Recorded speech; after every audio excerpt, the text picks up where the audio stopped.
Hey Corey, what do you think about the allegations of Drake Bell from Brian Peck?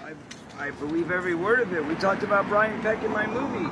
Oh, you talk about? Yeah, my truth. Ain't nobody believe you, right? When we put out my truth. Well, I don't know if they didn't believe me about Brian Peck. I don't think nobody believed anything about none of it. I think everybody believed it that got to see it. The problem was people couldn't see it because it was stolen, just like my voice was stolen when the film came out and they hacked it, sent a DDoS server attack, shut down the stream, took all the profits, and disappeared into the woods. So there you go. So I hope very deeply and dearly that this film is seen the way it's meant to be seen, and that it's, you know, streamed and the message gets out very clearly, because these monsters need to be stopped. They need to be stopped. And a guy like Brian Peck has been doing this for decades, and it's been reported widely many, many times over. Even when he was an actor? When he was an actor? Yeah. He was a voice coach. Oh, voice coach? Dialogue coach on 2.5 Men. Come on, we all know this.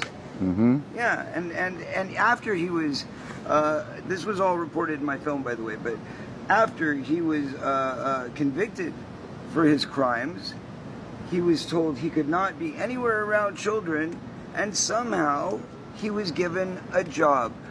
John had come into my life towards the end of Lost Boys, the very, very end. My father said, look, I want, you know, John to be your caretaker. When John heard this, he like pops up and he's like, hey buddy, how you doing? I'm going to be your best friend. I'll drive you around wherever you need to go. I'm getting paid for it. Where do you want to go? Disneyland? I was like, hell yeah, I want to go to Disneyland.